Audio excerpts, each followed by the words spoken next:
of applause for Calais.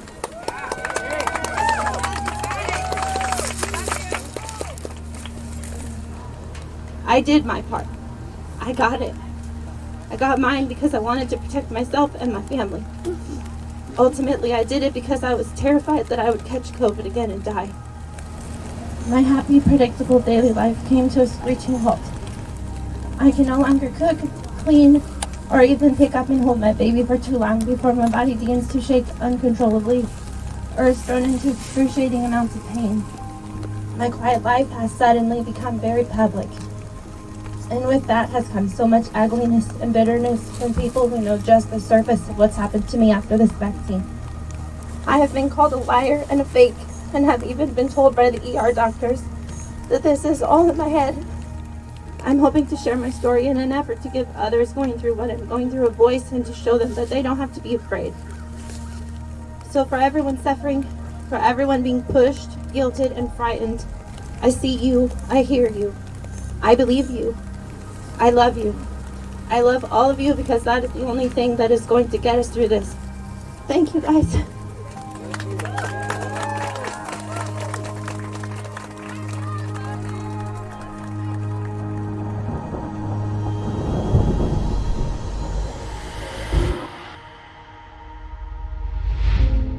The storm is coming.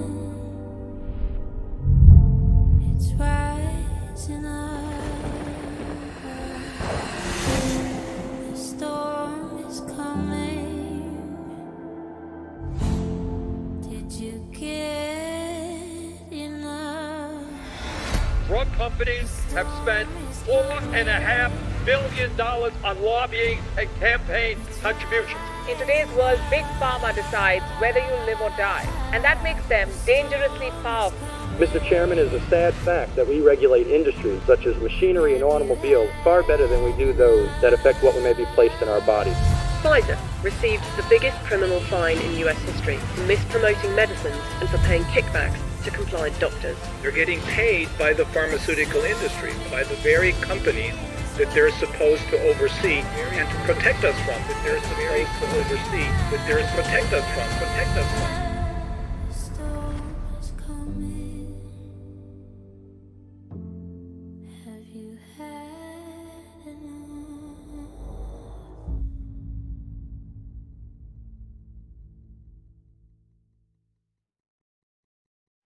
Well, as far as doctors go, you've certainly seen the best. The best don't exist anymore. The best are dead. Well, I don't know about that. You're the exception, Harry. I didn't mean you. Harry, am I gonna die? I'm afraid so. My name is Brianne Dressen. I am a 41-year-old preschool teacher. Everybody, clap, clap, clap. Eyes on the teacher, hands in your lap. And mother of 2 young kids. I love you. I love you.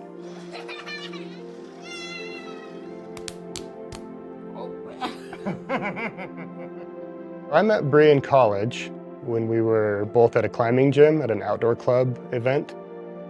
I saw her climbing with a friend and I thought she was really cute, and we got to talking and set up a time to climb outside together, and a little while later started dating. He was really kind of a quirky guy when we met. That's the world's greatest dad. Even though he was very structured and regimented, he still would go jump out a plane with me and go skydiving or do all these weird trips. Anytime we could be outside, that's what we've always done. I married my best friend, I really did. We have a saying in our relationship, and it's no matter what. I choose you, you choose me. As long as we were together, we would get through everything. No matter what.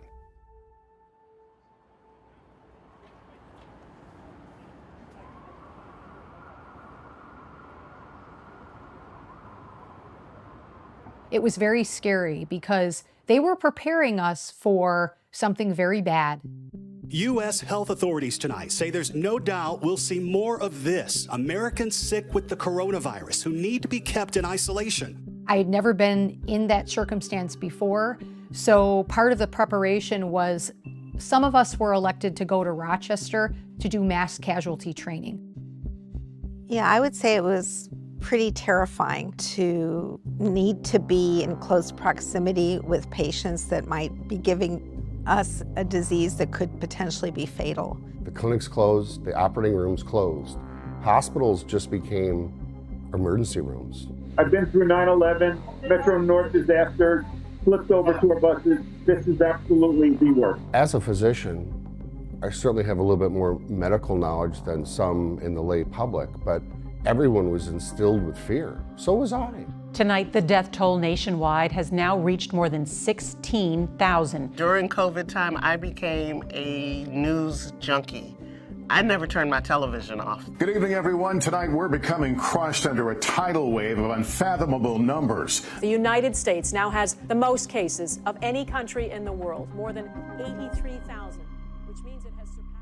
Yeah, so when COVID hit, we're like, you know what? We're going to rise above this. This is going to be a big deal. We're going to teach the kids that it's great.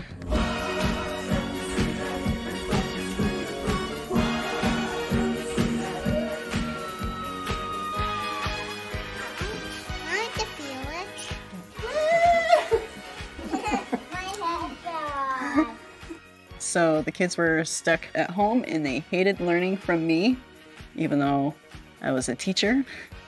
Nothing's happening. What's happening? Nothing's happening. It smells like brown sugar. Let me smell this other. How did you get on top of the car? But we really wanted to make the best of it, right? I mean, it was 2 weeks to flatten the curve. Infectious disease experts call it flattening the curve. Should this fail, people in this country, perhaps people you know, will unnecessarily die in a system that can't handle. Stay home for 2 weeks, right? That's where it all started. Brianne actually went out and collected N95 masks and took them to the hospitals so that the staff would have masks to protect themselves as they were treating COVID patients.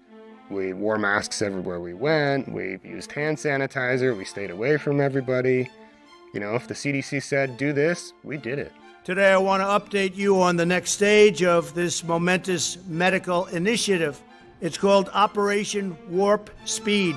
Dozens of pharmaceutical companies and biotech firms now working simultaneously on a cure. When a COVID-19 vaccine is made, it'll be big news. Dozens of companies in multiple countries racing to be the first to create a COVID-19 vaccine. Pfizer could soon take a critical role in the COVID-19 battle. Moderna is performing the first human trial for coronavirus. AstraZeneca says it's enrolling 30,000 Americans in the late-stage clinical trial and another 20,000 outside the country. In your hands will rest the final success or failure of our course.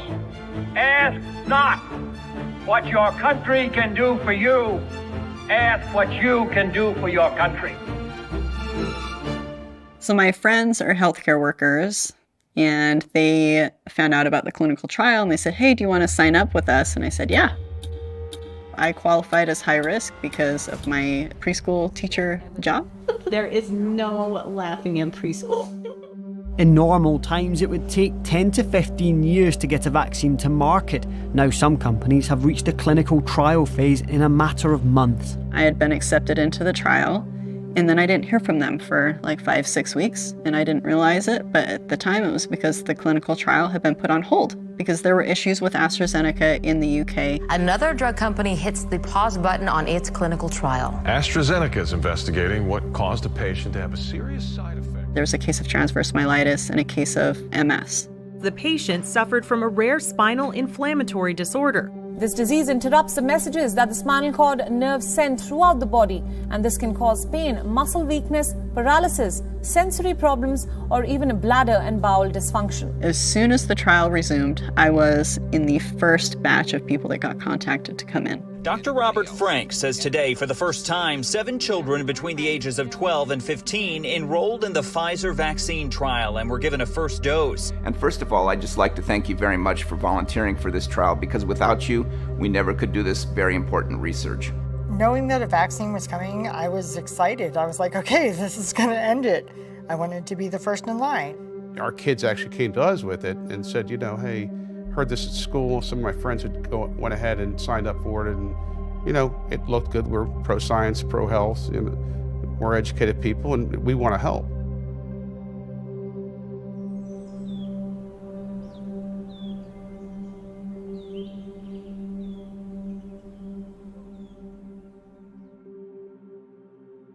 My name is Maddie DeGarry. I'm 13 years old.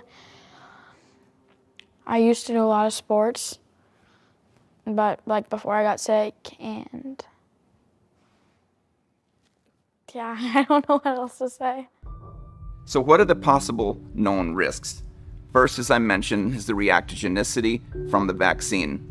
What we have seen is that if people are going to get symptoms, they seem to have fatigue, headache, and fever. The side effects were essentially the normal side effects from like a flu, having the flu. If you think about like when you had a bad cold and how you kind of feel like that for a day. And a lot of people said, well, why do you get those side effects? And I think about that really as showing that our body is responding well to the vaccine. Right now I'm feeling pretty good, but even just a few minutes ago before I had a snack, I was like, holy cow, this does not feel right. But I don't know, I'm feeling a lot better now. My arm's just a little bit sore. Yeah, that's about it. My ears were ringing for a little bit. I had a little bit of a headache, but the snack fixed it. It is a swing county. Trump won it last time. We expect it to be very close.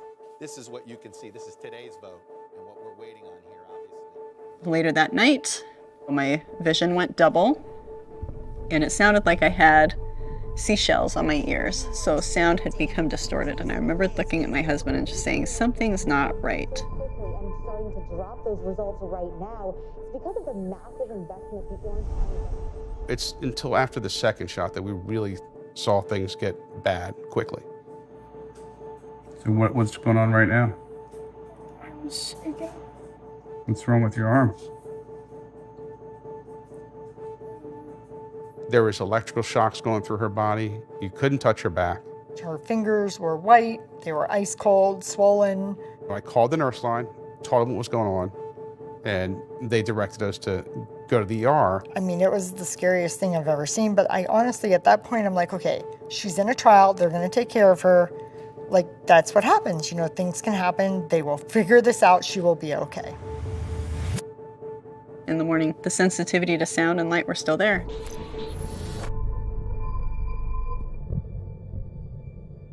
And that was the last day that I taught. The first thing we did, because the contract said, you know, if you experience any problems, call the test clinic, right? I run her back up to the test clinic. They do an exam and they say, you might have MS. So you need to go to a neurologist and get that looked at. They, you know, said, hey, you know, you're just reacting to the vaccine. This is normal. And they sent her home. Maddie. Hey, babe. Days and weeks had gone by after several trips to the emergency room. Well, now she started having syncope. She was passing out. Breathe. Come on, Maddie. Maddie. Breathe, breathe. Okay. Breathe, breathe, breathe. Maddie! I'm sorry. It's okay. I'm sorry. I think we might go back to the hospital today, okay? My blood pressure is off the charts. My heart rate is off the charts. My skin felt like it was on fire. My body was on full-on attack mode. The neurologist came in and sat down on my bed and said, you know, COVID's a really hard time. It's a really stressful time on everybody. We see it here in the hospital, you know, it's really scary. And I think maybe what happened is you got really excited and you got this vaccine and you just kind of had a mental breakdown. Maybe you have anxiety.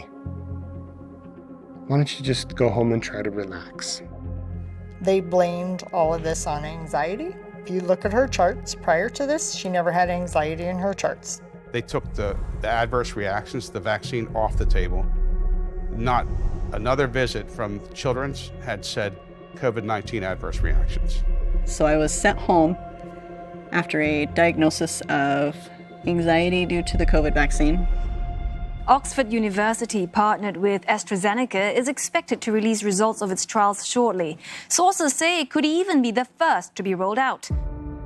Today, the Oakland Coliseum will become one of the largest mass vaccination sites in California. Any way out of that situation was positive. I dropped everything and ran as quickly as I could and got in line. I thought I was really doing something, you know, that I happened to be one of the first. I just figured that as Americans concerned about others, we would just do it. My dad's 60 years old. He's not in the greatest health. Everybody has somebody that relies on them. I would have been devastated should I have gotten sick without trying to prevent something. You know, we all get this wonderful vaccine, we all move on with our lives, and we're done. 6,000 people can be vaccinated here behind me on a daily basis. They don't even have to get out of their car to get their shot. After the first shot, as soon as I pulled out onto the street, my entire face just started tingling. My face started burning and my vision became a little blurred. I started getting a headache. It was just a very odd headache. Never had a headache like that before. Then that pain began coming back up into my chest area. It literally ripped down my arm. I've never felt anything like that in my whole life. I started feeling tremors, twitching, like it was vibrating inside. I guess the best way to describe it was like a cell phone inside my body, buzzing and zapping. I knew I was blacking out, and there was no way to stop it. Burning in my rib cage, spine, pain in all my joints. My hips felt like somebody had a ratchet strap around my waist, getting tighter. I remember kind of coming to, sitting on the couch in our office, wondering why I'm shaking so bad. 2 hours after the vaccine in my left arm, the tremors started. 36 hours later, had nausea, vomiting, and then started having trouble breathing. The chest pain started and my heart rate shot up. It was really, really high. I was like on the floor, like nearly having a heart attack. My feet went numb, my hands went numb. I could not feel my hands or feet. My legs were tingling. I could feel my body and everything shutting down. I tried to stand up and my legs wouldn't move. And then I pushed myself off the table and then fell. No response from my legs. You know how when you hold a baby up and if you let that baby go, how they just, that's what happened. 2 o'clock in the morning, just before 2 o'clock, I woke up and I couldn't move at all. I can't feel my legs. I can't feel anything. I realized at that point something bad was happening. So this started out with tingling in my arm the day I got the shot. So it was pins and needles in my hand the very first day. And then it turned into blurry vision, so I couldn't see straight. The symptoms just kept stacking. Felt like I had acid going up and down in my veins, and it fluctuated with my heart rate. Right now with my problem, I have to sleep, and I have to sleep a lot, and it's really, really hard for me.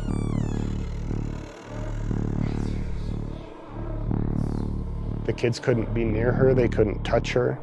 The sound of my pants walking by, the swishing of my pants was too loud. If you tried to talk to her, she couldn't say more than 1 or 2 words before just becoming overwhelmed and telling you to go away. This week marks 4 months of sickness, so I'm doing a lot better, but still a long ways from being independent, so. But, so that's gonna be my week.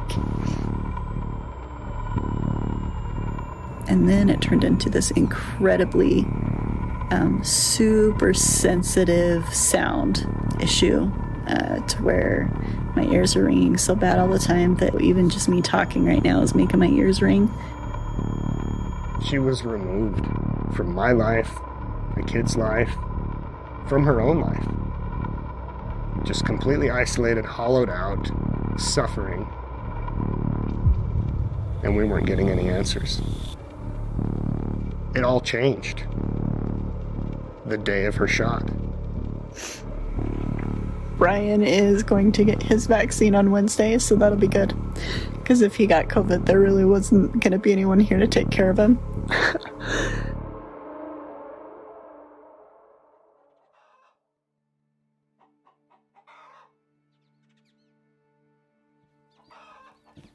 We'll just give a good old Nick. There he is. Hey, buddy. I know. What are you doing? Come on, here. Here. This is Nick.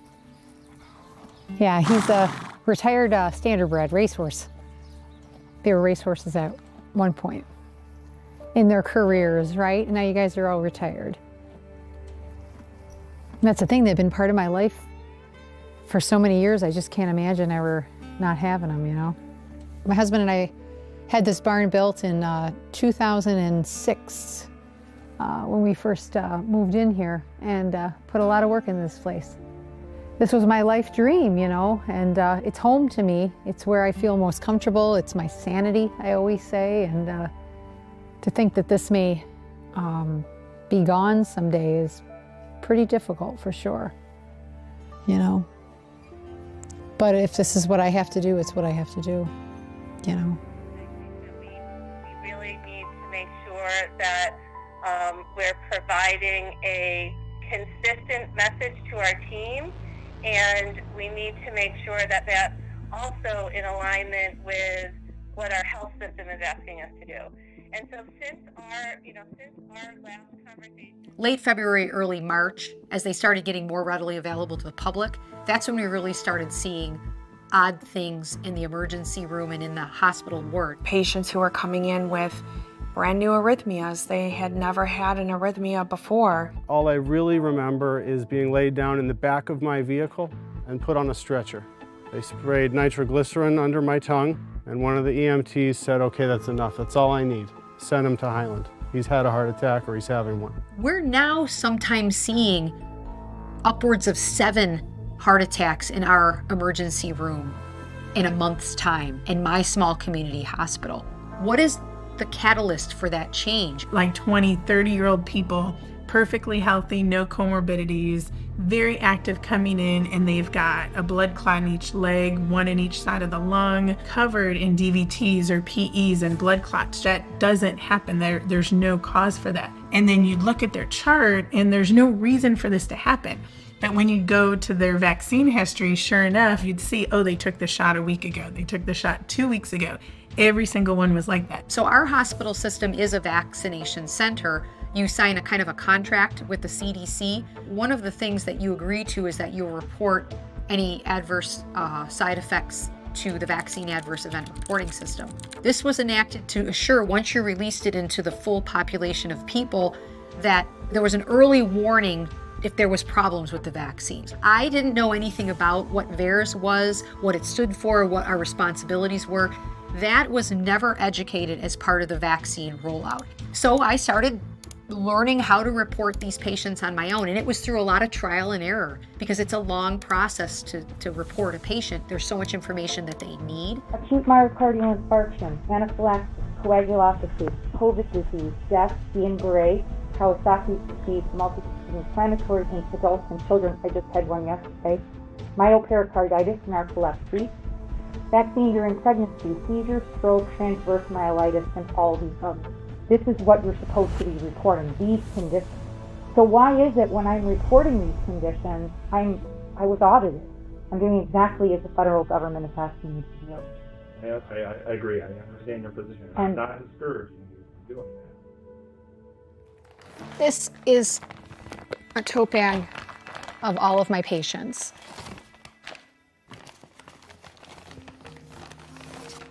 They just keep coming. But all of these ones here are the ones that I have officially reported. This stack of patients are patients that still need reports to be done. I would say it may be close to 200 patients in this stack. So when my hospital told me I could no longer report on patients that weren't my own, I had to stop reporting. From what our risk team is telling us is that really you can only be reporting on the patients that you are providing direct care for. And I said, well, are you going to tell the providers that this is their responsibility? Are you going to send out some email, do some education? No. But I said to them, you're a vaccine center. You signed a contract with the CDC that said you will assure that reports be made. You're not doing that.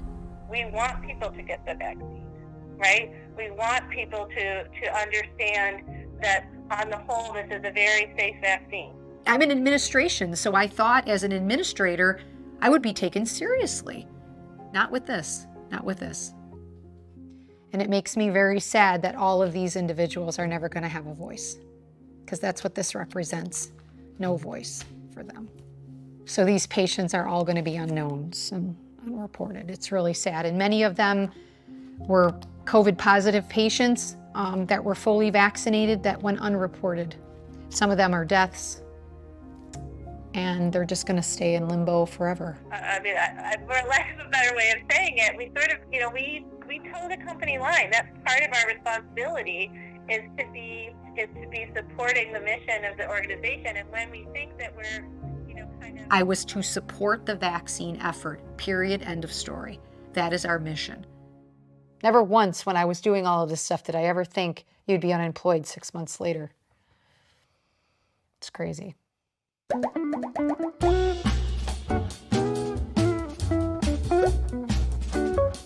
It's important to know that in general, a report made to the Vaccine Adverse Event Reporting System, or VAERS for short, does not mean that a vaccine or specific batches or lots of the vaccine caused the side effect. If you've had a reaction following vaccination, contact your healthcare professional and report it to VAERS at vaers.hhs.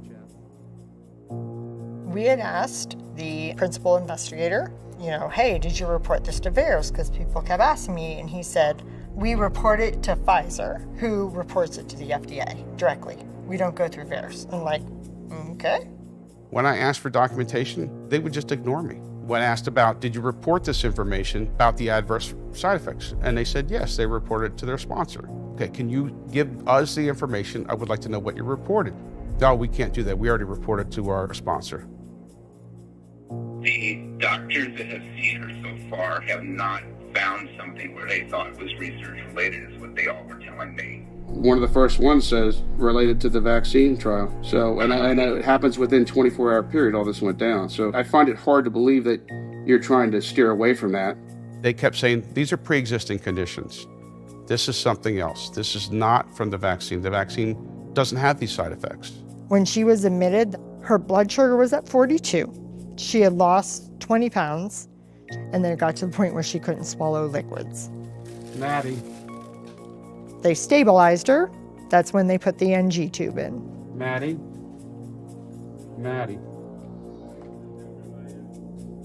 We kept begging and pleading, get us some help. Help didn't come.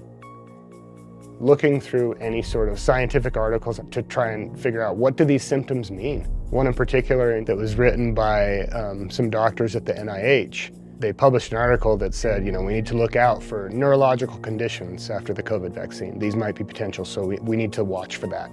So I reached out to them and I said, I saw your article and you're right. And to my surprise, they responded right away. And within 3 days of my email, we were on a telehealth visit with several of their neurologists. And it was pretty eye-opening because it seemed like they were already aware. When the scientists chose to create the COVID-19 vaccine, they used an mRNA platform.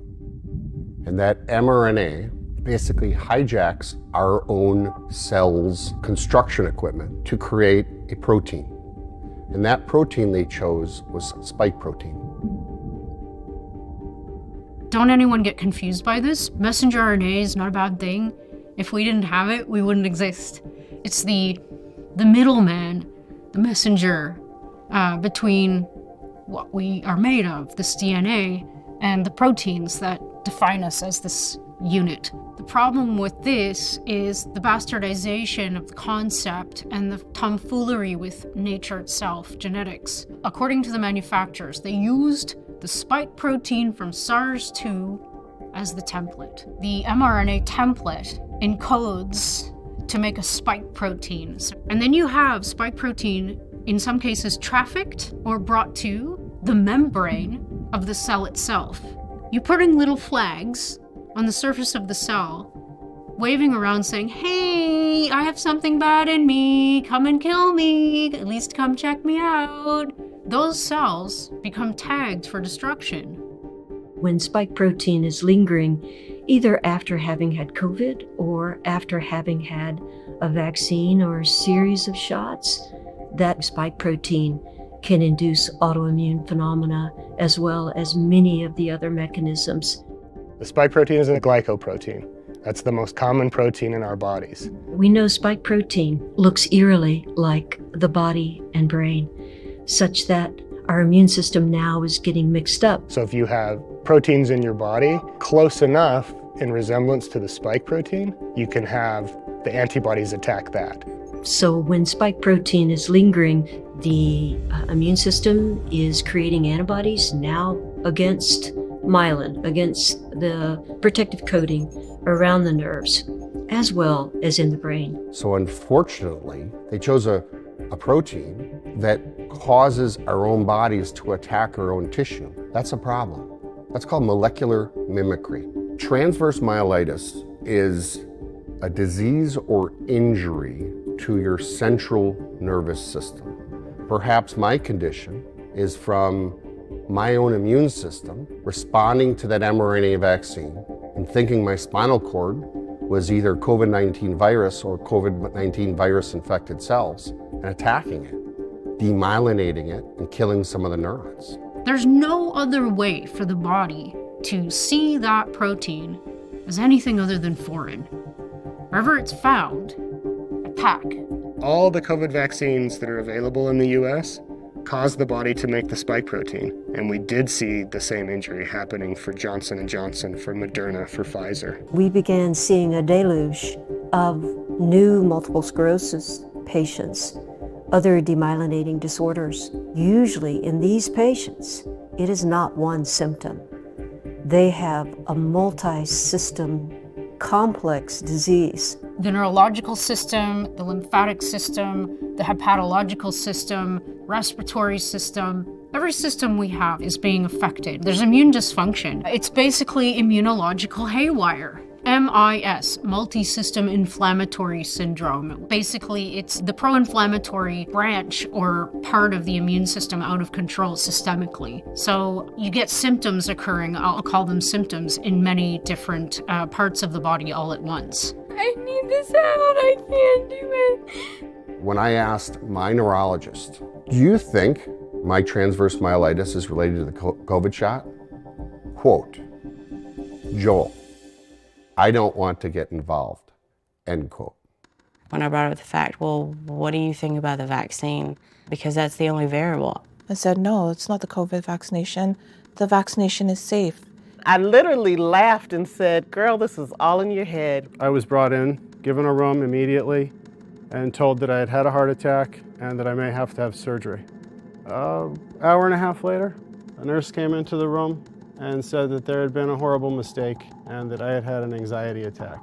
I was muffled, I was told I was wrong, I was told to go home, and I was told not to talk. Went to my family doctor that afternoon. He immediately prescribed me with vertigo and a severe panic attack. So they said, you know what, this is all in your head, so we're gonna get you all these antidepressants and get you out of this pain that you're making up in your head. And not only did that exacerbate my pain, but that made me go into the darkest hole of my life.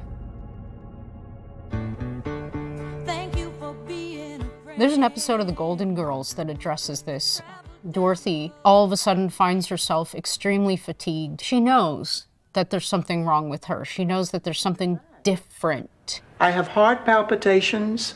I can't concentrate. I forget things. Look, Dorothy, I don't believe you're sick. Now, you want to pursue this? You want to spend more money? That's fine with me. So Dorothy goes to visit a number of doctors in the show. I want you to see Michael Chang. He's a virologist on staff here at the hospital. And it was the same kind of thing that we're seeing now. She was told that she had a mental disorder. Don't take this the wrong way, but have you ever thought about seeing a psychiatrist? I have seen two. I think of that episode a lot because I see it all the time here. We have literally been told by doctors, if this were real, we would have been told by the FDA that this can happen. They aren't saying that, so this must not be real. There's people that have gotten diagnoses in their chart of anxiety disorder, functional neurological disorder, which is basically a medical term to say they're nuts, when really they have biologic, pathophysiological conditions that are just ignored.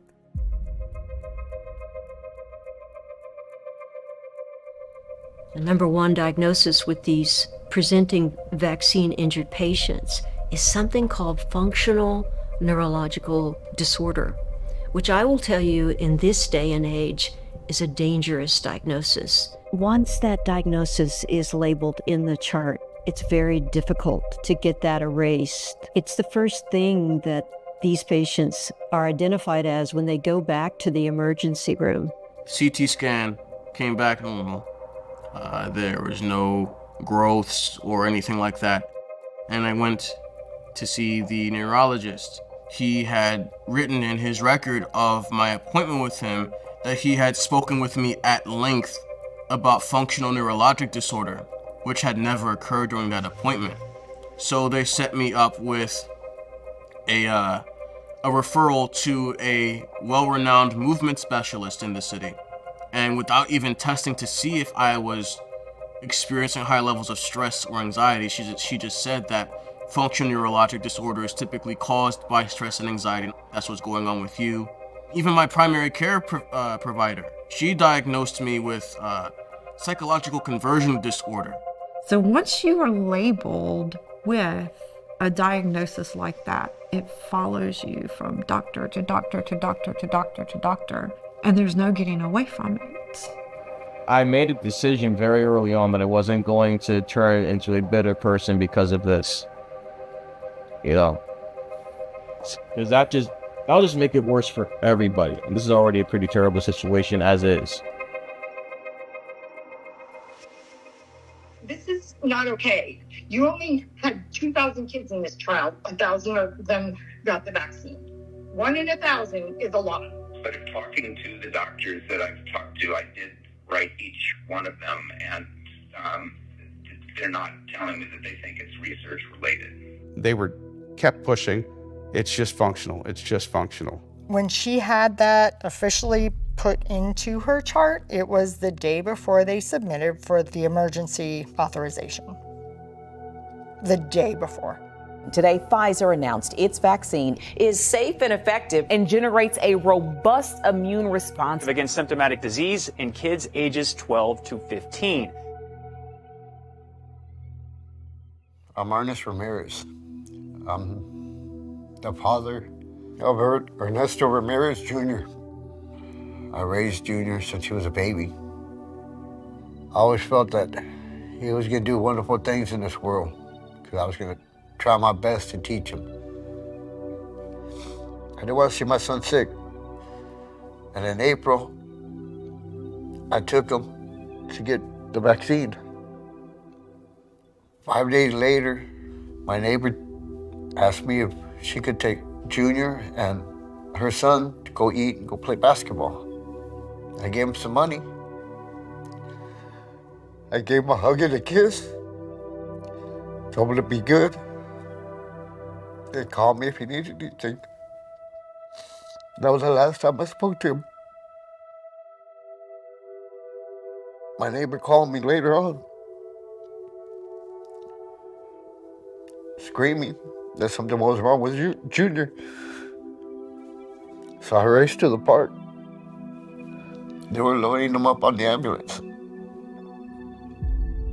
And when I got to the hospital, they just acted like nothing. They just said, "Oh, your son's dead." Like it meant nothing. Now, what parents really care about is what's the worst thing can happen.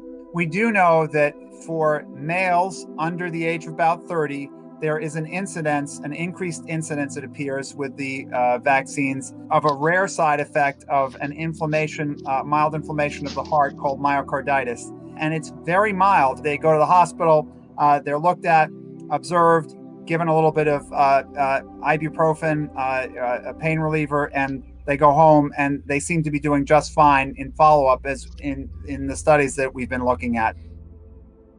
A lot of the people with myocarditis, if they do tissue staining of people that have inflammation of their heart, again, myocarditis just means inflammation. What they'll see is it's full on staining, it's full of spike protein. And they've done pathology on teenagers who've died after receiving the vaccine, who've died from myocarditis. And what they find pathologically is that the heart inflammation does not resemble the standard heart inflammation that you'd expect from normal myocarditis. This is inflammatory, cytokine-driven myocarditis, similar to what you'd see in multisystem inflammatory syndrome. Pathology is, data gathering, like patterns. What's out of position in this pattern? What's out of proportion in this pattern? I have the autopsy tissues of a young man right here on my desk. 14. He didn't need that shot. Look. This is my stomach con. Oh, lovely. Thank you.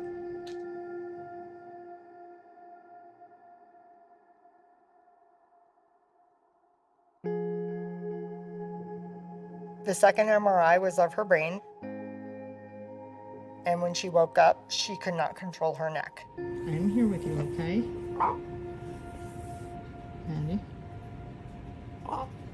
Maddie, breathe. Yeah, I don't even, like, you try to block it out because you don't want to remember that.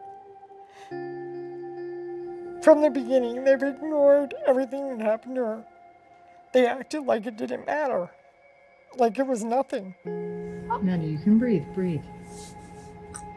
Maddie. Maddie.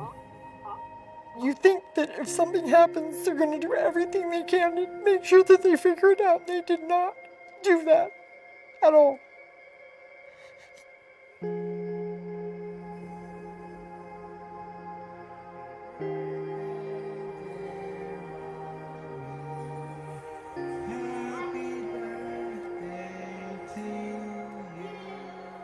I didn't want to live like this anymore. How do I make this stop? This needs to stop. And I remember asking my husband, I was like, I need this to stop. Just help me make it stop. And my son, my beautiful boy, heard me say to my husband, just let me die. I just need to die. And that terrified him.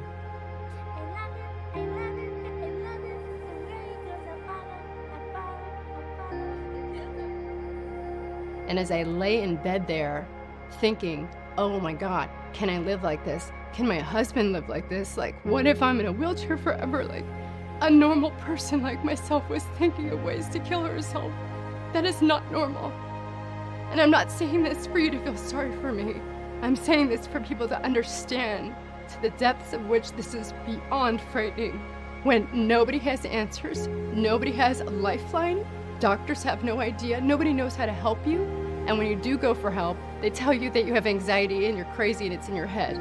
It was really hard to explain to my 8-year-old who saw me convulsing and not able to control my body, and my husband had to sit on me to hold me still. He was terrified, and I had to try to tell him I was gonna be okay, knowing that I had no idea if I was gonna be okay. Like, is this gonna be my life forever? How much longer can I feel this sickness? Am I gonna die tomorrow? So you're trying to like make memories with your kids, but you can't even make the memories with your kids because you're so sick. What's the future, like 2 years from now, 5 years from now? If I even make it to 5 years. I felt that if this illness didn't go away quickly, I was thinking about ending my life. The symptoms were unbearable, and I've never been suicidal in my life. And in my mind, I'm thinking, for the world, if I die, everybody would be better off. My wife wouldn't have to drive up there every day. She wouldn't have to worry about things. She wrote a letter to our son, trying to explain the love that she had for him, how she was proud of him. But when I read it, it was obvious that she was trying to leave him a message for when she wasn't here. I mean, to have your wife, the mother of your children, who was perfectly fine before, now get to this place where they're writing goodbye, have a good life, be the best you can be to their child, brought me to my knees in tears. That's the only reason she didn't write one to her daughter, because she saw that. I'll never forgive myself for what this has done to my kids, what I have done to my kids. A little boy should never have to worry about that.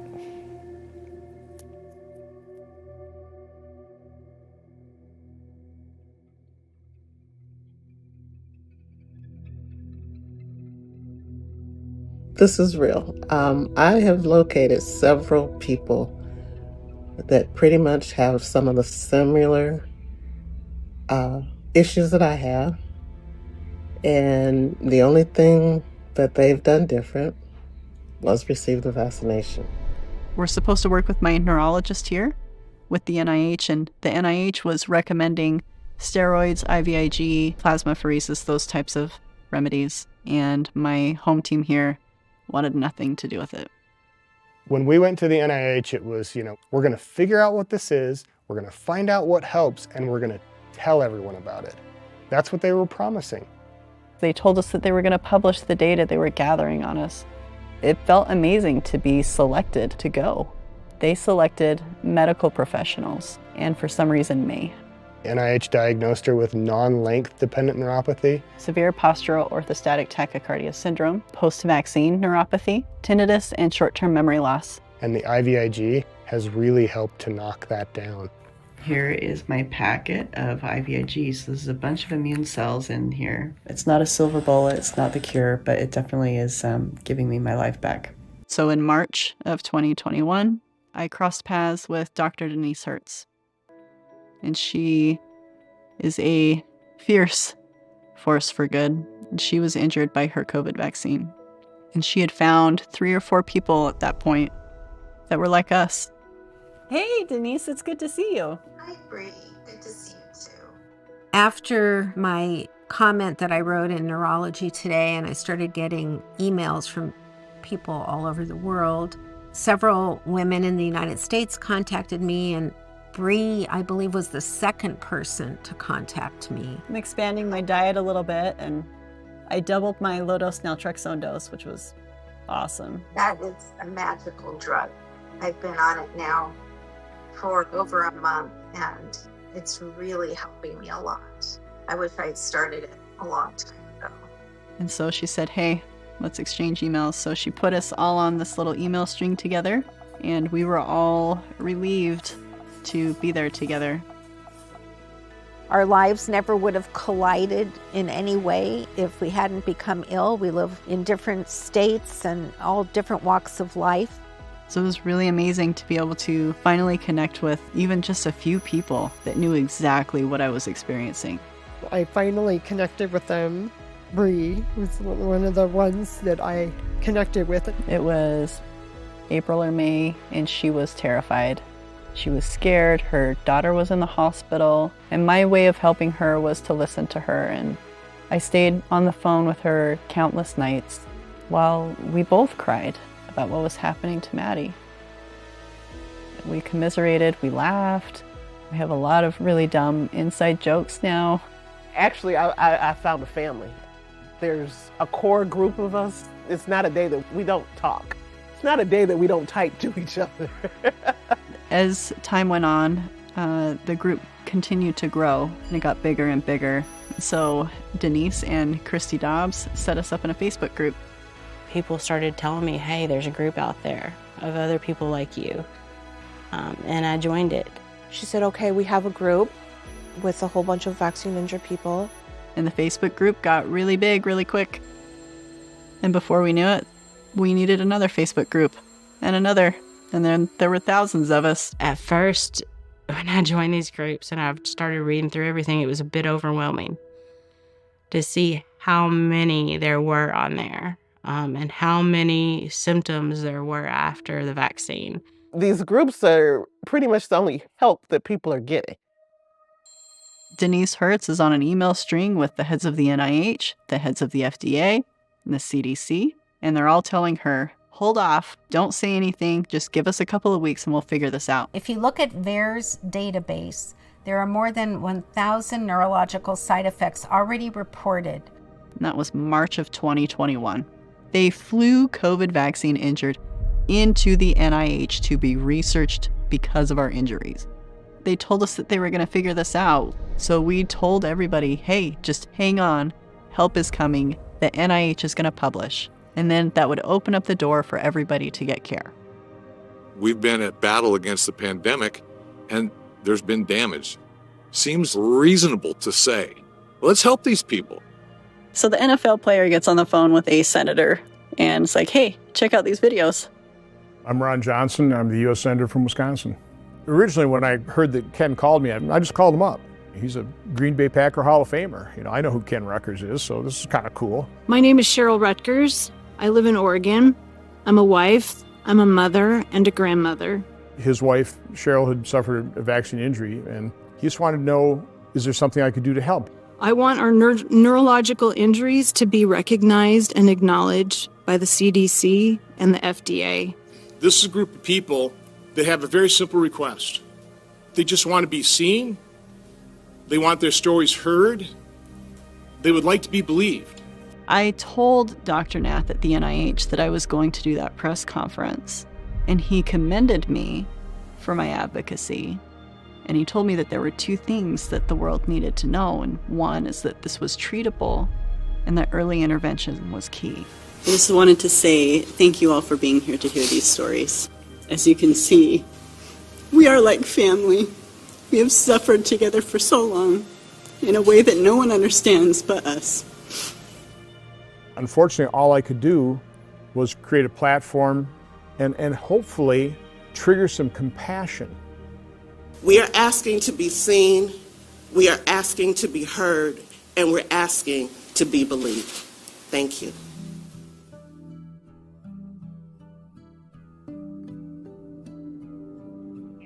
Thank you for calling. Wait, I gotta hide so I can like the following option. Why are you hiding? For corporate or group sale. Wait, no, I don't. For you, press 1. After the press conference, we went back to the hotel, and because of my own problems, I had to go lay down. So it's like, I'm gonna go back to my room and lay down. And Maddie actually climbed up into the bed with me, and we just laid there and hung out like we were old friends. Good, I got it. No! Yes! Yes! Yes! No! Yes! That experience was worth it just to give Maddie a sense of belonging, because that was the first time that she had interacted with anyone who had had an adverse event to the COVID vaccine. I don't even know how to explain it. It's like she made Maddie feel like normal. We talked about boys and all the normal things that, you know, teenagers should talk about. And so she finally felt like she wasn't alone. Hello, thank you for calling. Monica, I can help you. Hello, She makes me want to keep fighting and to fight harder. Fox hosts aren't the only prominent people giving anti-vax conspiracies a platform. They're getting help from one United States senator in particular, and that is Ron Johnson. I think the American public should be able to have informed consent when deciding whether or not to take an experimental vaccine one way or the other. Stay in your own lane. That's the message to Senator Ron Johnson after Johnson hosted a press event Monday with people who say they experienced negative side effects from the COVID-19 vaccine. We thought that the public would finally hear our stories and the questions would begin to be asked, the agencies would be held accountable, and we could all go back home and focus on healing. I was hoping that those news reporters would hear the stories and have an ounce of compassion, but that's not how they treated the story. Johnson pushes the conspiracy theory like, what? I'm just asking the question. Senator Johnson, misinformation. Senator Johnson's misinformation panel. And guess who was still invisible? The U.S. Surgeon General, Dr. Vivek Murthy, is appealing to the nation to fight misinformation about COVID-19 and vaccines. When it comes to misinformation, not sharing is caring, unlike what many of our moms taught us. So within 24 hours of that first press conference that we had in Milwaukee, Facebook shut down the first of our vaccine-injured support groups. As social media platforms step up their effort to crack down on misinformation about COVID vaccines. Misinformation litter on Facebook and Twitter. It was very obvious that an all-out assault had begun on us on mainstream media. Vaccine misinformation. Lies about vaccines. Disinformation is one of the biggest challenges in getting people vaccinated. Social media as well. Well, the company is taking down anti-vaccine videos and banning major accounts. And within the next 5 days, they found another one, and they shut that one down. The company reports it's now banning all anti-vax videos. So we are regularly making sure social media platforms are aware of the latest narratives dangerous to public health. With social media platforms, the censorship started immediately. It was merely me telling my story, and they were saying it was misinformation.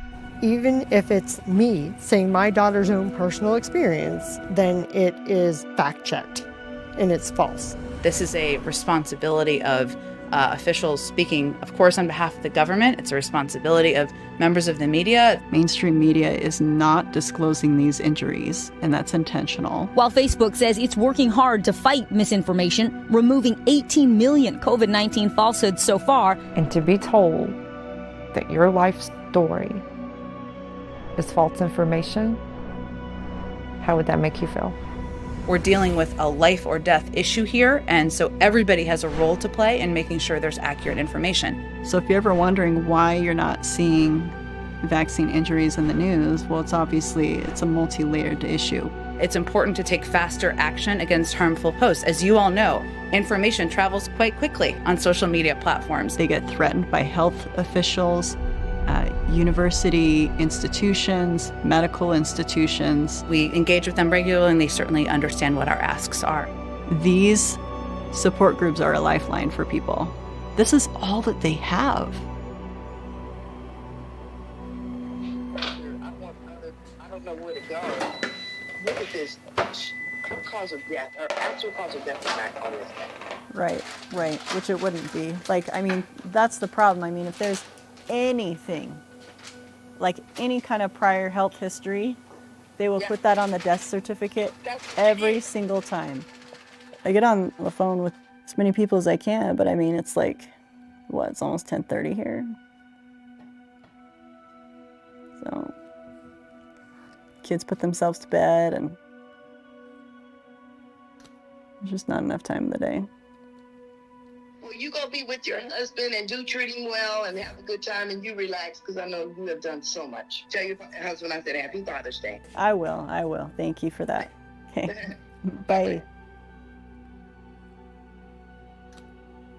How undignified is that? Her daughter's dead.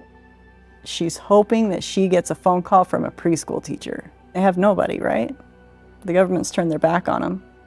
And there's nobody that has any answers, nobody that wants to bother to help her find the answers that she needs.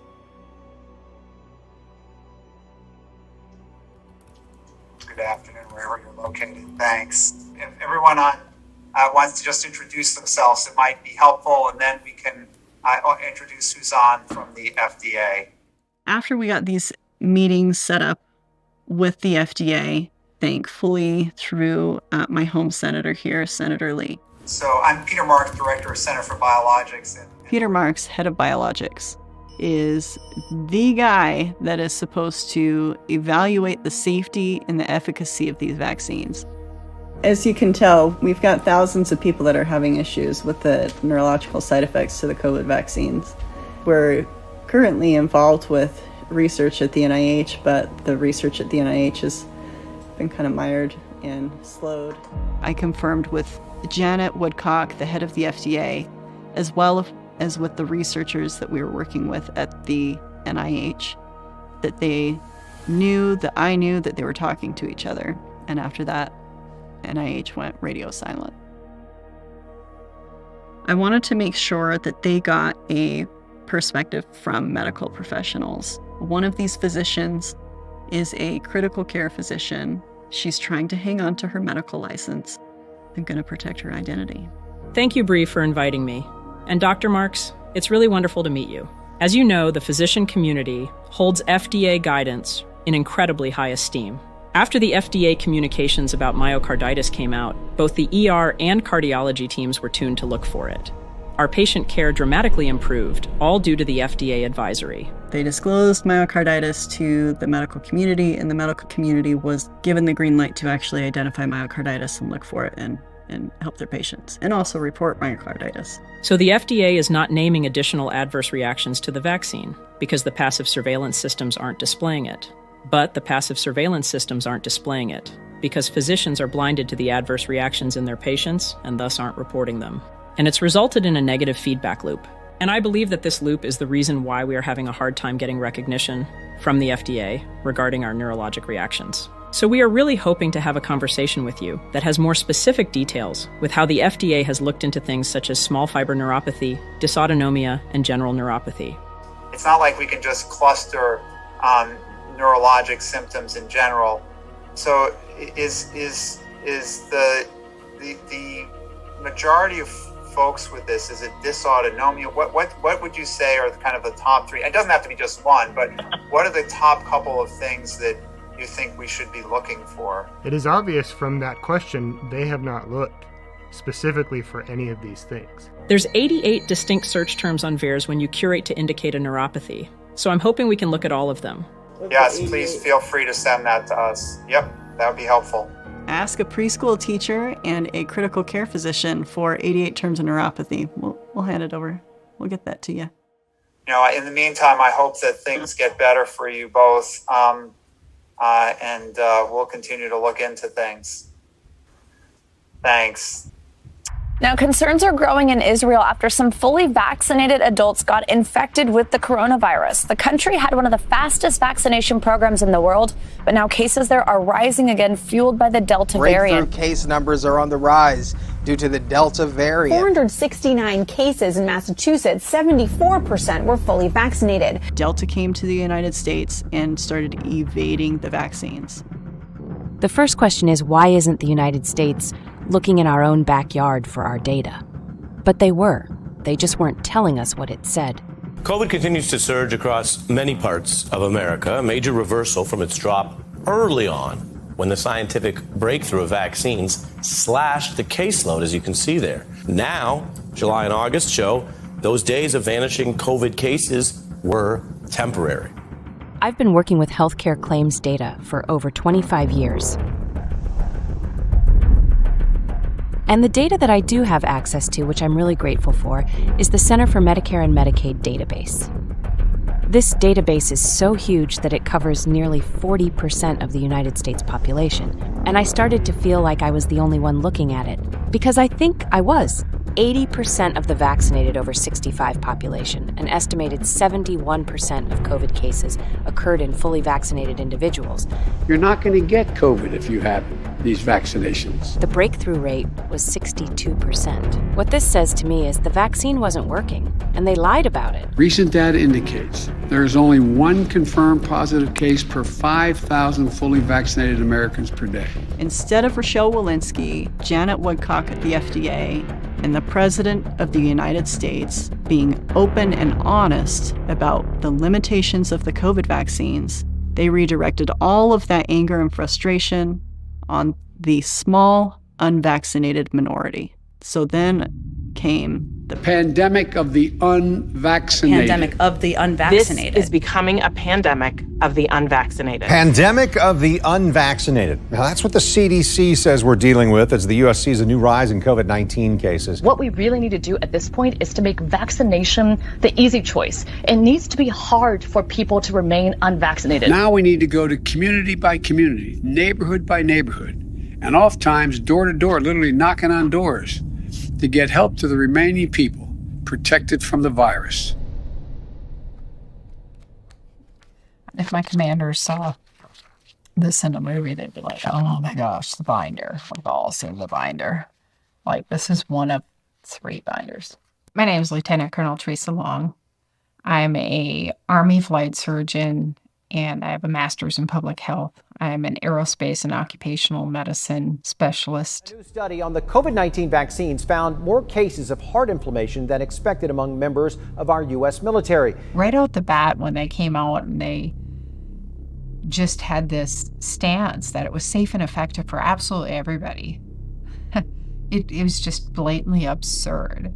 Medical experts say side effects from vaccines nearly always occur within a couple weeks of a person being vaccinated. Most adverse events occur within about a month and a half of vaccination. So I think we're hoping that if we see major ones, we'll see it then. People got their first vaccination, and then they had to wait 2 weeks, and then they got their second vaccination. And according to regulators, they weren't vaccinated until 2 weeks after that. For the first 2 weeks after you had been injected, you're classified as unvaccinated. And that's true after the second dose in the case of a 2-dose vaccine.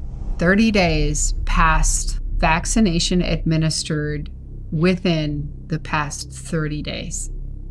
That's what that says. It's a statistical sleight of hand, delaying the time at which they assign the word vaccinated to an individual.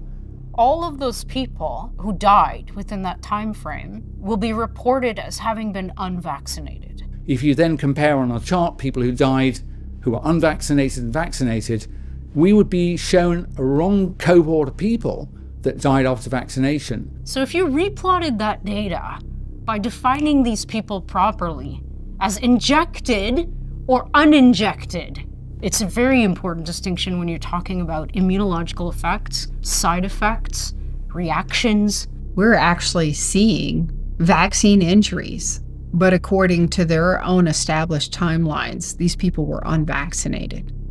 These people developed these very serious, life-threatening adverse events within 30 days of their first COVID vaccine dose.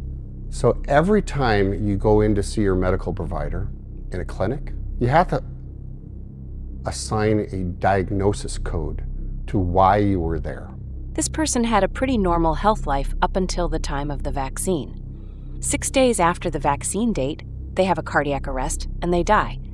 But what's also important to note here is the secondary diagnosis. They have coded a T code, which is poisoning by unspecified drugs, biological substances, accidental. What does this mean?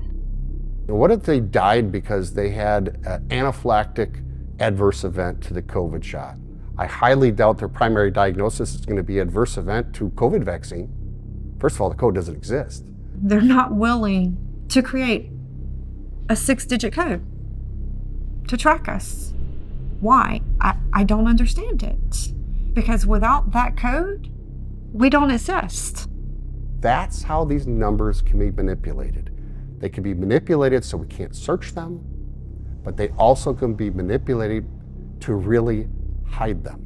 The distribution of the data is not being portrayed properly because the definition is wrong. It's flawed. It's intentional.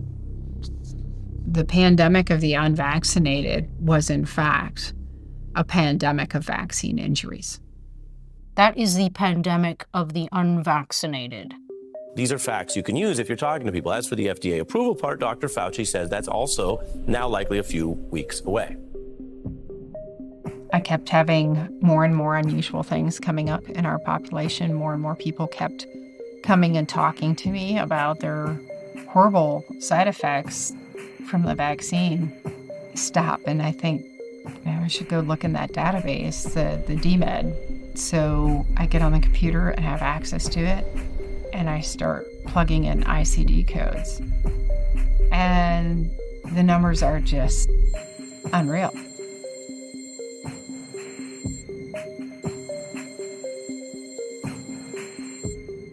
So I call Lieutenant Colonel Pete Chambers.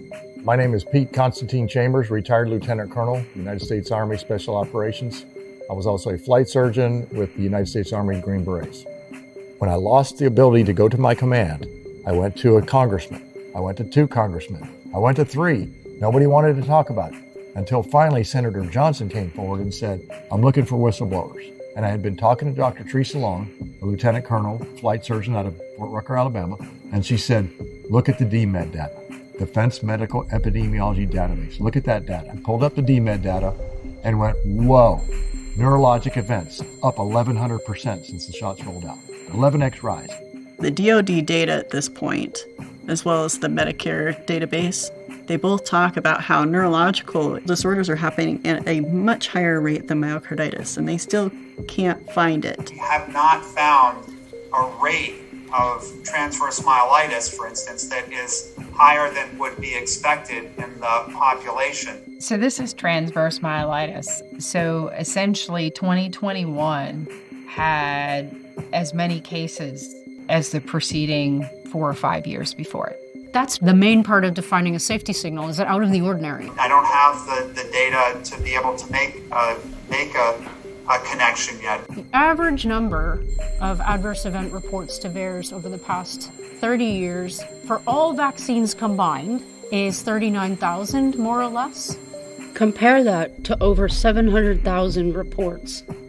You don't have to consider it to see a deplorable safety profile.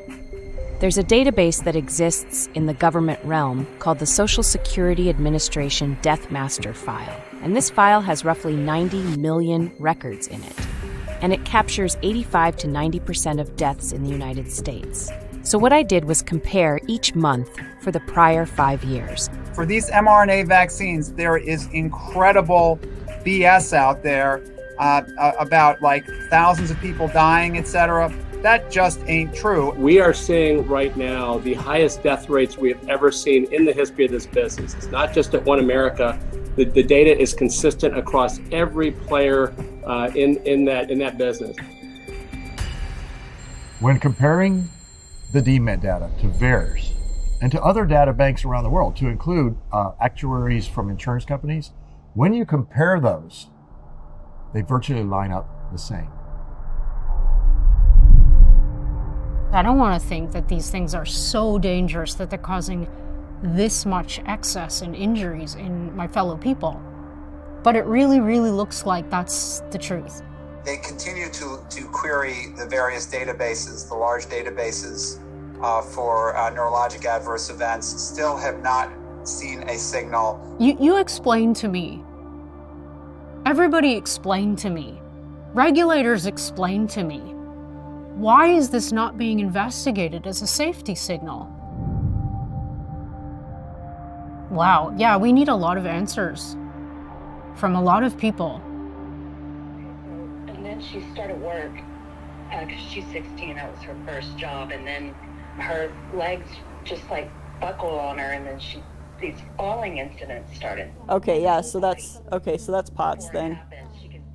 Every single day.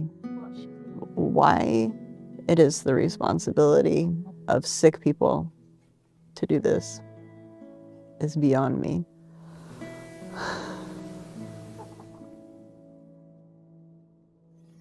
We've got desperate, scared people. Yeah, this kid deserves better. Maddie deserves better. Well, good morning and welcome.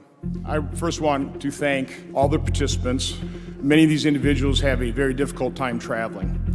As Bree and Maddie and Stephanie are well aware of, telling the truth in today's cancel culture is not necessarily easy. We came up with this idea for a panel with lots of experts and lots of injured. That's when we decided to call Senator Ron Johnson. It's a real shame that we're having to hold this roundtable. Had government officials, the heads of our healthcare agencies, had they been doing their job, had they been honest and transparent with the American public, we wouldn't be here today. We have turned all the data into information.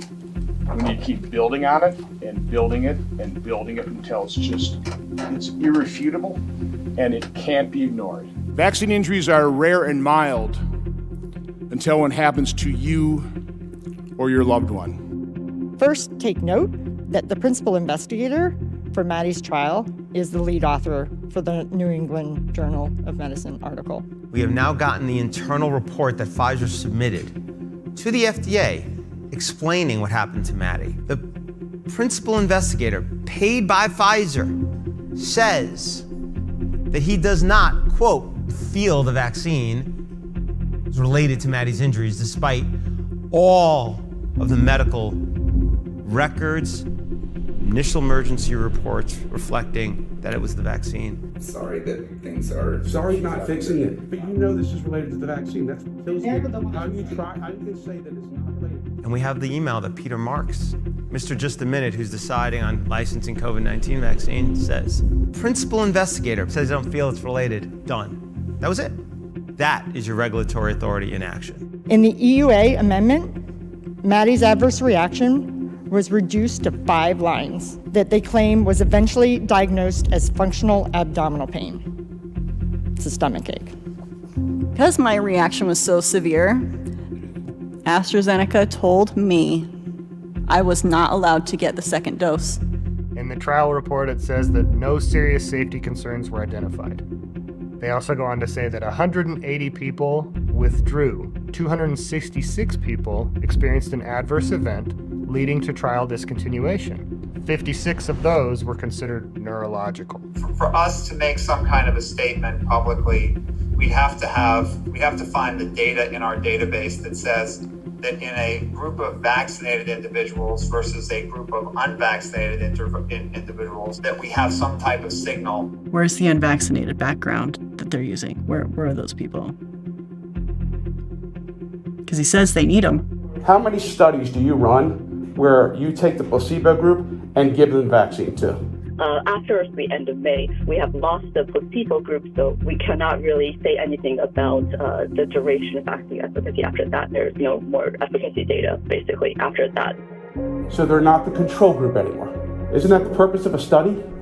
To have a control? Really? No, but to have a control. But there is no control now. Well, You vaccinated everybody. No, but But you're trying to do that to try to provide protection. Yeah, no, you think it's providing protection. You've erased your control group. You have no comparison. So it looks like anything that happens is just common and normal because you have no reference to compare it to. Well, I think the term deliberately deficient by design is appropriate. I, along with several injured physicians, continued to reach out to the FDA through emails, phone calls. We did video conferences with Peter Marks and Janet Woodcock, constant emails with Janet Woodcock and myself directly. They made all kinds of commitments to us. The statements over and over and over, starting last May, of promises to look at this, assurances to look at this, action items from prior meetings, none of which has come to pass. To follow up, to circle back, to investigate. What we'll do is we will circle back, we can circle back, and we'll circle back with our colleagues. While the FDA was telling you to go get your shot, we were meeting with them behind closed doors about the COVID vaccine injured. Can you do me a favor? Could you explain to me a little bit more why they can't get medical care? I'm really trying to understand that. Until someone says, hey, it's okay to say there might be something wrong with this patient because of their vaccine, we're not going to get anywhere. Because it's not recognized on any level.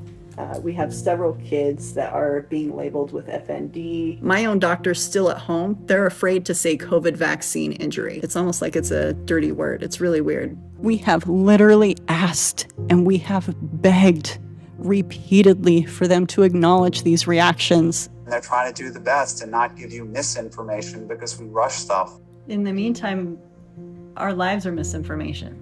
They know that their lack of acknowledgement has created insurmountable barrier to our ability to receive medical care from doctors who rely on these agencies for information. We did everything we could in these meetings to get a couple of simple lines added to the label on the COVID vaccine package insert. That's it. They know about the issues with the clinical trials. They know about the deaths. They know about the lack of follow-up on VAERS. They know about the injuries to children. They know about the mandates imposed on the injured. Until they actually see something, or until they have kind of definitive evidence that something is related, it will not go on the label. If you have this reaction, that reaction, that reaction, Maddie's reaction, Doug's reaction, the government won't help you. The drug companies won't help you. Your medical teams will have no idea what to do with you. You are on your own. We invited our senators, heads of the NIH, the heads of HHS, the head of the FDA, the head of CDC. They were all invited. None of them showed up. They didn't even send a representative. But because of that event, more and more people realized that they were not alone. I'm getting to that point of pain again where it's like, that's where I drank the last time. It is really hard to watch this. It's that connection of that PTSD that has just developed through the years of this. I luckily stumbled across the U.S. Senate hearing where Bree was speaking, and that's when I found Bree. And I was just in awe of her. And a lot of her symptoms were very similar to mine and the hell that she was going through, and she's very similar age to me, so I really resonated with her. There's so many people that this is suffering too. And no one believes them. This was when I was really all alone and everyone was telling me I was crazy, and I was kind of begging the universe for it to be MS. I would just be like, it's making something that's popular and I'm not like outcast. Yeah, no, it's not the most taboo thing to happen to me. Good thing is I've come a long way since then, so that's actually a good feeling. I actually know what's going on in my body as opposed to thinking it's all in my head and I'm a crazy person. I don't understand. I'm so frustrated. I'm so angry. We kind of all molded like a family and really said to each other, we got to take this to the next stage and try to help people. We were invited to attend and present at an event in Washington, D.C. Whatever political party you identify with, you are welcome here. If you are vaccinated or unvaccinated, you are welcome here. Thank all of you for coming out today to stand up for our children and for the United States Constitution. Thousands of anti-vaxxers marched against mandates on the National Mall to protest vaccine and mask mandates. The Defeat the Mandates rally was largely organized on Facebook and some internet forums. And extremist websites that spread COVID misinformation. Thousands of far right-wing nuts joined thousands of far left-wing nuts for what was billed as a Defeat the Mandates rally. And you'd think at this point, the fact that the chances of dying from COVID are 60 times higher. All of the vaccine injured that came to that event, we all had been carrying this burden of hate. As much as all of us thought we had been letting it roll off our backs, we didn't realize just how much of that we had been hanging on to.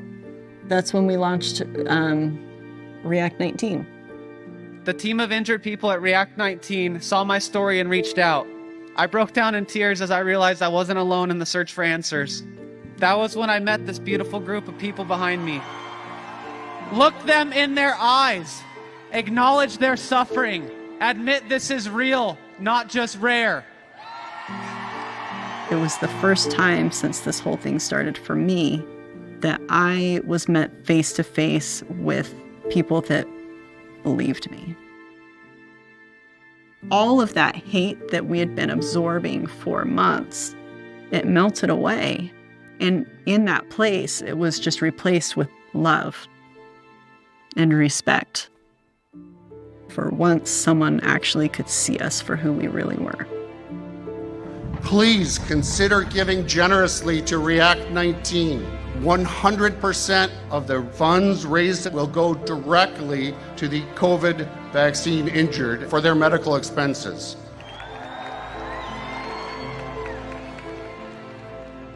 A big, we did it. We launched the compensation fund. Now, going into these events, we can say, look, this program is running. Not that it will run, but that it's running. We have no corporate donors. It's all independent, everyday people that are contributing to get these people better. We're doing the government's job with no money and a lot of power against us. There's a young girl that was misdiagnosed as functional neurological disorder. Basically, she was told she was crazy. She was actually admitted to an inpatient psychiatric ward for 3 weeks. We got involved and ended up getting her a grant for $10,000. She gets IVIG, brain fog goes down, psychosis starts to wane, she gets up and walking. She's no longer in diapers, she's no longer in a wheelchair. Reading the stories of the injured, and when we read these applications, is heartbreaking. Reading the stories of, sorry.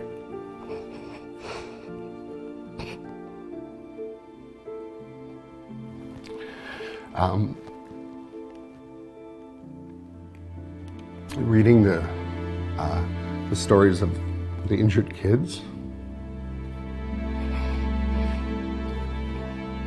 It's the worst.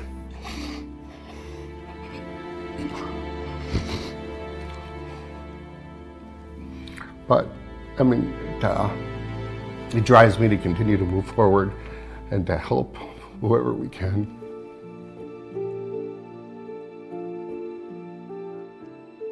Hello? Hi, this is Brianne Dressen. Hey, thanks for returning my call. It's just horrible. I don't know what to do. Everything is gonna be another nightmare of 5 years. I'm sorry. For help, but I don't know how to. Let's get you some of your life back, okay? Does that sound like a plan? Yeah. I didn't want to do this. I didn't. But it's the task at hand, and I'm really stubborn, so I'm going to keep going. Pfizer is forecasting $15 billion in revenue. The company's total sales reached almost $26 billion. The company is expecting to set another record this year. So, how does an EUA come about? Now, an emergency authorization gives you a certain standard to bring something quickly to the market for an emergency. Who's trying to get this authorization? Pfizer, Moderna. How much are they paying to the FDA to get this authorization? Almost half of its funding comes from pharma. So pharma pays to get a drug approved. Yeah, FDA is all about food and drug safety, and they've just looked the other way. They've ignored their own safety surveillance systems. Instead, what they're doing is they're covering for the vaccine industry, for big pharma. They won't allow the public to even ask the questions. If you look at the FDA, it's a revolving door with the boards of pharma. So somebody sits at the head of the FDA, and now they're sitting on the board of Pfizer. So you have this intertwining corporate interest at the FDA. Joining us right now is Dr. Scott Gottlieb. He's former FDA commissioner, and he also serves on the boards of both Pfizer and Illumina. Medical boards started coming after physicians' licenses if you so much as question what they're saying. How many of you personally have witnessed censorship, intimidation, or professional reprisal and damage as a result of your advocacy for patients? This kind of threat hanging over your head is worse than the threat of getting fired. If I get fired from a particular healthcare organization, I can go to another healthcare organization or go start a private practice. If I lose my medical license, I cannot practice medicine. Why are they destroying these doctors? Well, they want to make an example of them so that nobody else steps out of line or starts asking questions or reports adverse events in the VAERS system. Methodist Hospital threatened their doctors. You cannot sign medical exemptions. You cannot talk about, you cannot report adverse reactions to these vaccines. If they put down that it was a vaccine injury, the physician, the corporation, the hospital, the clinic, they actually won't get reimbursed, so it gets labeled as anxiety. Transparency was likewise abandoned. Along with several colleagues, I had to file a FOIA request to obtain the Pfizer vaccine clinical trial data from the FDA. Instead of trying to figure out how to release this information, they appealed to the courts requesting 55 years. All this time, they're meeting with us. Obviously, you guys know that you have a huge stack of documents that have been mandated or required that you guys have to release them, and you guys are going through and you requested 50 years.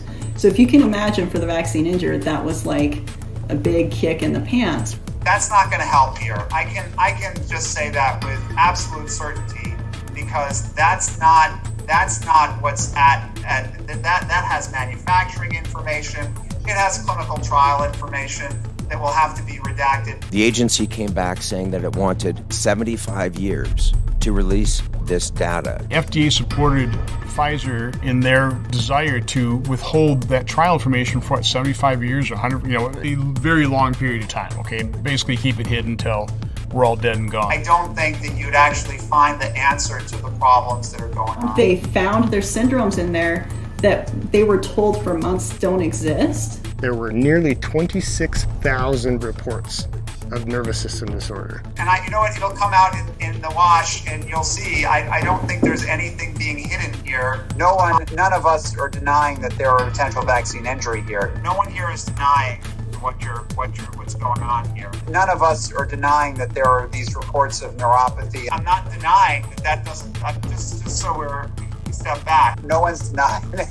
Just so you understand. Right, so you guys know we exist. We know that you know that we exist, but the public doesn't think that you guys know that we exist. If this was a marriage, Peter Marks would have been divorced a long time ago. There is not a single promise that he is held up to.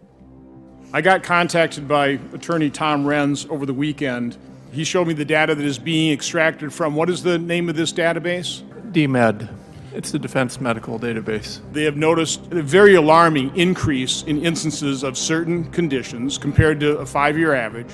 Senator Johnson, to the camera, he says, the Department of Defense, the Biden administration is on notice. They must preserve these records, and this must be investigated. Less than 24 hours, the system went down. We couldn't get on. We couldn't find anything. We couldn't do anything. About 48 hours later, it came back up. The database was frozen by the DoD. And then the next week, all of a sudden, all the previous 5 years' number came up. What they did was they took this data that went up 1,100%, and they just brought all this data up like this, or to match. So it looked like there was no real change. So are we really to believe that the United States military, a younger, healthy population than the general U.S. populations, had an incidence of pulmonary embolisms almost 3.2 times the national average? And we just didn't know that we had a problem with pulmonary embolisms in the military? They thought they pulled one over on us. They didn't. They didn't, because then we went back and looked at data from 2001 to 2015 and showed where they shifted the data and cheated. You have to understand that once you have the most accurate data system in the world glitched, it's no longer useful to us. Mr. Kennedy, in your opening statement, you introduced us to this word malinformation. The term malinformation was coined to describe information that Facebook and Twitter and the other social media sites understood was true, but that the White House and other federal agencies wanted censored anyway for political reasons. If a government can silence criticism, it's a license to commit any other kind of atrocity. You can just sweep all the other rights away and nobody will know about it. We did generally defer to the government on some of these policies that in retrospect I probably wouldn't, knowing what I know now. The first right that they took from us at the outset of this pandemic was the right to speak. Anything that says that vaccines might have side effects, you basically need to take down. White House Press Secretary Psaki stated, and I quote, "We are in regular touch with these social media platforms."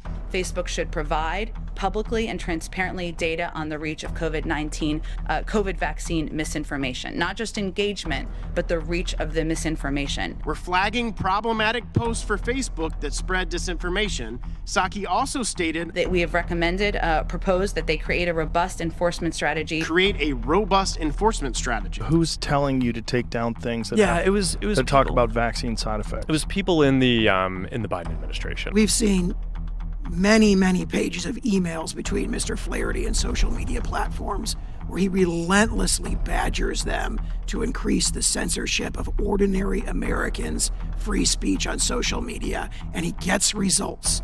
Who is Rob Flaherty? His level is deputy assistant to the president.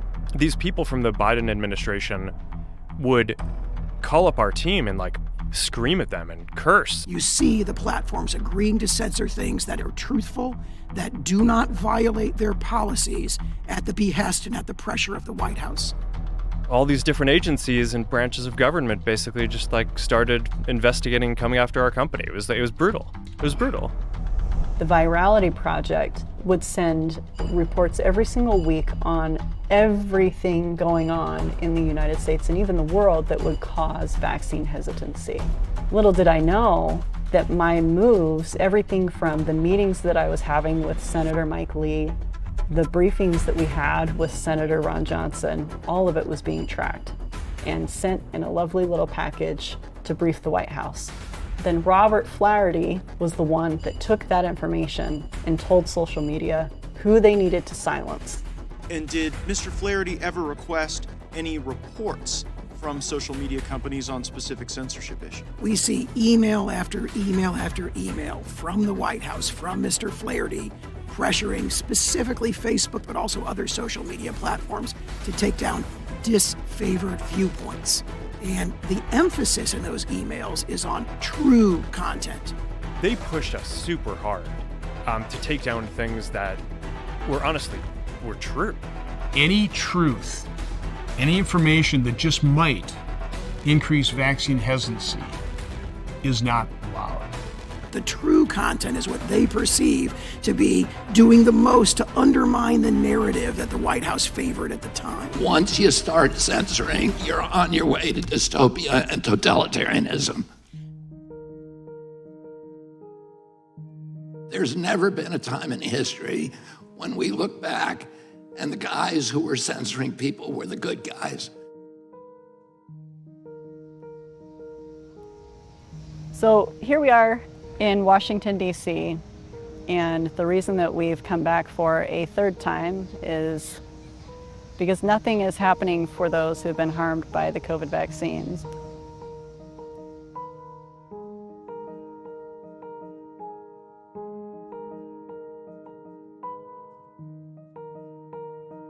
After a year and a half of struggles and meeting with the FDA, giving them data, going back and forth, and mountains of empty promises, we had a bunch of injured come to Washington, D.C. They paid their way, they sacrificed their health to be here. And I'm happy to start. I'm Peter Marks, Director of the Center for Biologics Evaluation and Research. they hid behind a monitor once again.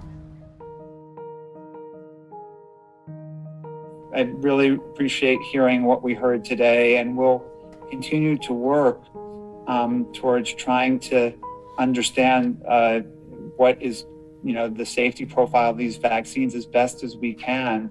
We don't have any secrets here.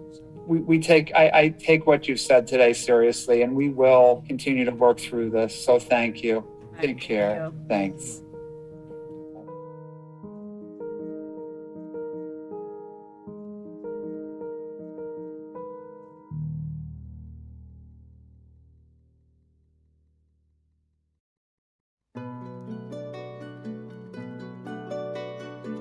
I would like to begin my testimony by detailing the difficulty of its drafting. On June 23, 2021, I went to obtain my second COVID vaccine. I did so because I believed that it was in my best interest to insulate myself and my family. I went as a whole, healthy, and optimistic young man. I went and left there a cripple. I was dismissed, insulted, and felt utterly abandoned by the most advanced medical system in the world. My single mother and younger brother have lovingly walked through this journey with me, but I cannot help but recognize that my disability has in many ways expanded to them. We have suffered together through displacement, hospital stays, ambulance rides, specialists, struggling to maintain what normalcy can be availed to us. I could go on.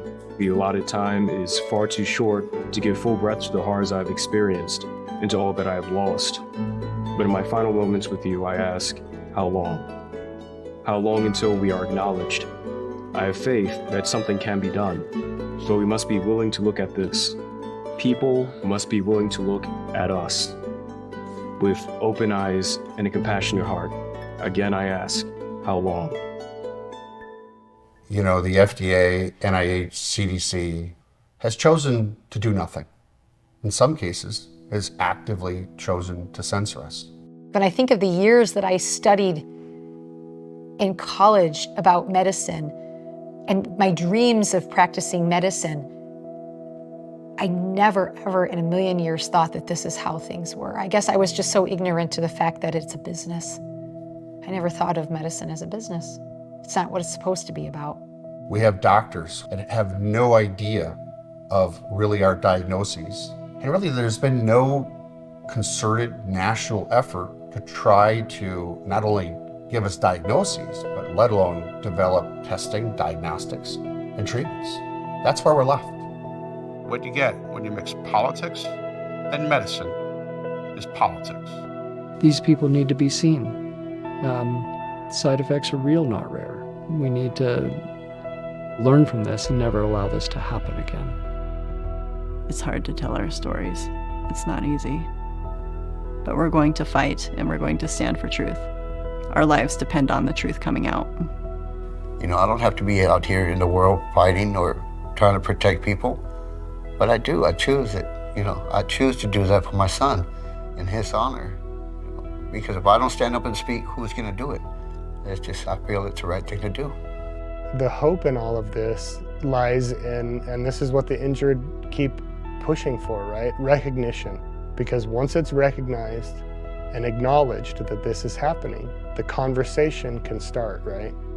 Dr. Budd, I came to you sick and scared, and you dismissed me. You didn't have the answer, and instead of saying, I'm sorry, I don't know what's wrong with you, you made me feel crazy, like I had made it all up. You dismissed me. Is that your caring profession? Is that healing? No one deserves that kind of treatment, Dr. Budd. No one.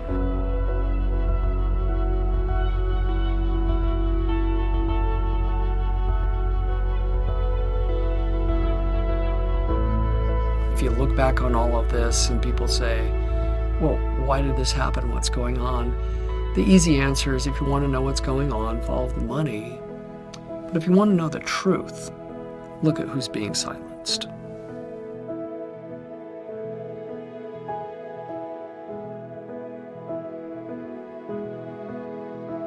We are a long way from the end of the story. The battle has only just begun. This movie, it's going to be labeled an anti-vax movie. Anti-vaxxers, trying to gain momentum, trying to kill people, murderers. It's coming. This is what a murderer looks like.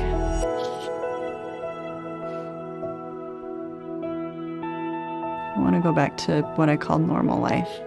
Wrap my arms around my kids, tell them I love them, joke with them, skip rocks on a lake, color with them, sing with them, make them food that they'll complain about and not want to eat.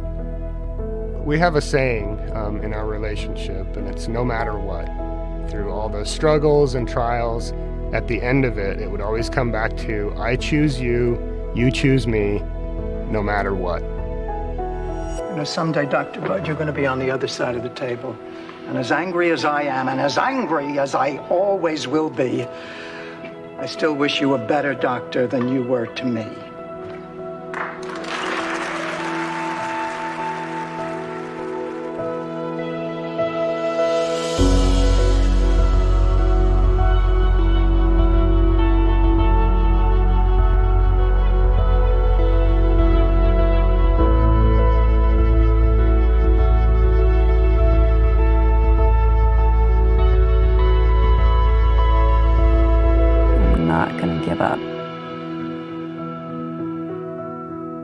I'm not going to give up on these people.